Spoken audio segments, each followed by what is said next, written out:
घर में पेड़ पौधा देखने में जितना अच्छा लगता है, उसको देखभाल करने में भी उतना ही टाइम लगता है। और आपको पता है, इन पेड़ पौधों को देखते देखते हम अपने आप को कैसे सुधार सकते हैं। यह हमारा जो तत्व है, मतलब जैसे हमारा शरीर 5 तत्वों से बना हुआ है, उसमें से एक है पृथ्वी तत्व। तो इन पेड़ पौधों से रिलेटेड है हमारा पृथ्वी तत्व। पृथ्वी, अग्नि, जल, वायु और सूर्य, इन 5 तत्वों से हमारा शरीर बना है। इसमें से एक जो सबसे महत्वपूर्ण तत्व है वो है पृथ्वी तत्व। पृथ्वी तत्व का मतलब जैसे पृथ्वी से रिलेटेड हम इसको सहज समझ सकते हैं, जैसे सहनशीलता, देने की प्रवृत्ति। धरती माता में अपार सहन शक्ति होती है और देने की प्रवृत्ति में तो इसकी तुलना ही नहीं हो सकता है किसी से। हमारा सांस लेना, हमारा खाना, सब ये धरती माता की ही देन है। और जब हम इससे जुड़ते हैं तो कुछ न कुछ गुण तो हमारे में भी आता है। जिस भी व्यक्ति का पृथ्वी तत्व कमज़ोर होता है, उसे धरती से हमेशा जुड़े रहना चाहिए। मतलब धरती पे उसे पैदल चलना, मिट्टी को छूना, मिट्टी को अपने ऊपर लगाना, इससे हमारा पृथ्वी तत्व मजबूत होता है। अब पता कैसे चले कि हमारा पृथ्वी तत्व कमज़ोर है या सही है?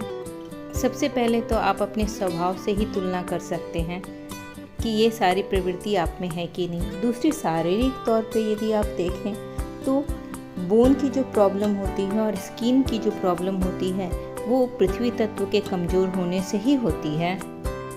और आजकल तो कितनी सारी बीमारियों का इलाज तो मिट्टी से ही होता है, जिसे मड बाथ कहते हैं, या मिट्टी के लेप से भी तरह तरह के स्किन डिजीज़ को ठीक किया जाता है। इसलिए पहले बड़े बुजुर्ग कहा करते थे कि घर में पेड़ पौधा और बच्चे का होना बहुत ज़रूरी है।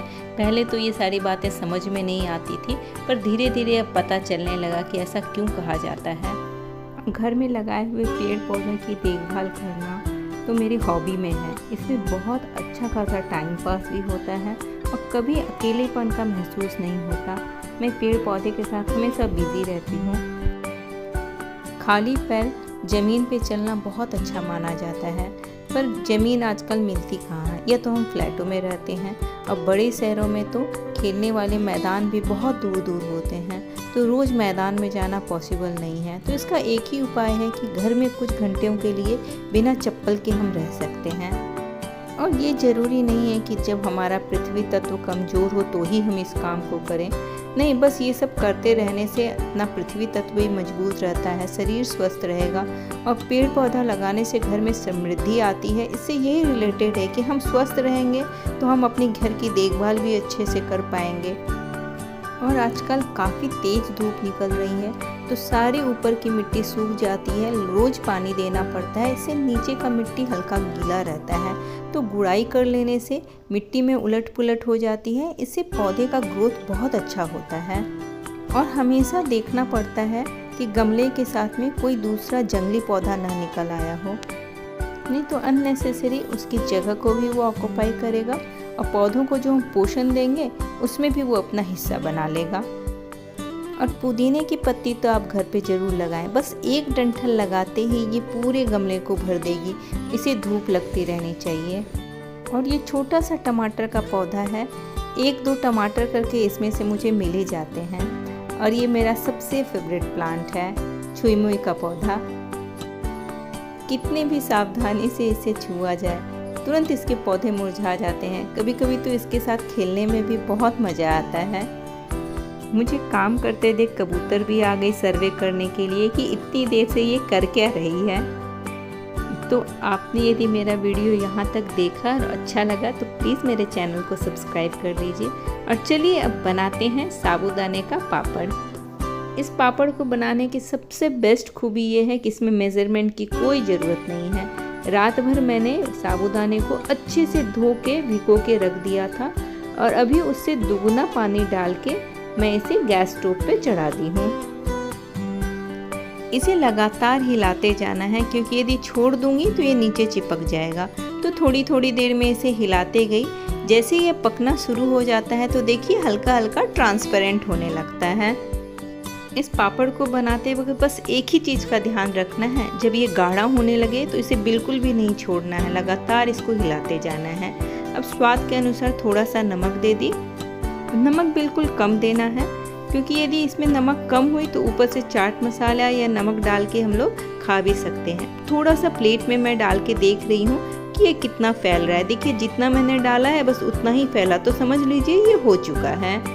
और इसके अंदर जितने भी दाने थे सारे ट्रांसपेरेंट हो चुके हैं, मतलब साबूदाना बहुत अच्छी तरह से पक गया है। जब इस तरह से पकेगा तो ही ये हल्का पापड़ की तरह बनेगा। थोड़ा सा ठंडा करके मैंने इसे पॉलीथीन के ऊपर डाला है, क्योंकि पॉलीथीन के ऊपर डालने से इसे निकालने में बहुत ही आसानी होती है। ये सूखते ही फटाफट निकलने लगती है। अभी छत पे पूरी तरह से धूप नहीं आई थी, उसके पहले मैंने सारे पापड़ को दे दिया, क्योंकि जैसे इसे धूप आएगी तब तो यहाँ बैठना भी मुश्किल हो जाएगा। लगभग 2 दिन तक इसे मैंने सुखाया है और दोनों तरफ से ये बिल्कुल क्रिस्पी सा सूख गया।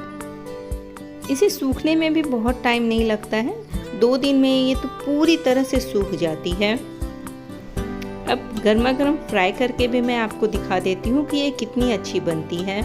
ये अपने साइज से काफ़ी बड़ी हो जाएगी। और सबसे अच्छी बात है कि मैंने इसमें सोडा का भी बिल्कुल यूज़ नहीं किया है। बिना सोडे के भी ये बहुत ही क्रिस्पी बनती है और अपने साइज से काफ़ी बड़ी हो जाती है।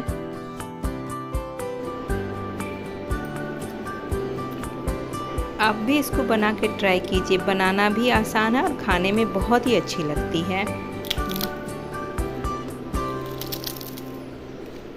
सेकंड रेसिपी साबूदाने से ही बनाती हूँ, साबूदाने की खिचड़ी।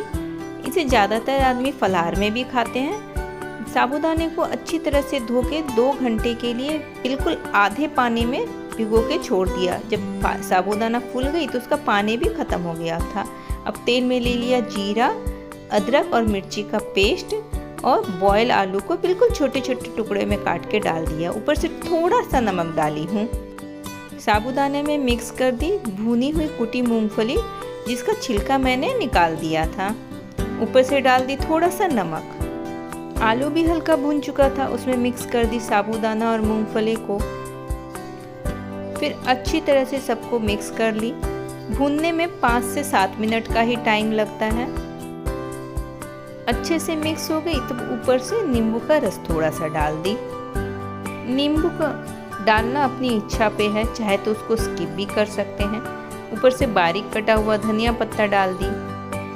ये बहुत ही हेल्दी नाश्ता है और बहुत कम तेल में बनता है और खाने में बहुत ही स्वादिष्ट लगता है। आप भी ट्राई करिए। अब मुझे कमेंट करके बताइए कि आपको ये कैसी लगी। आपको यदि मेरा ये वीडियो अच्छा लगा तो प्लीज़ मेरे चैनल को सब्सक्राइब कर लीजिए और मेरे वीडियो को लास्ट तक देखने के लिए थैंक यू।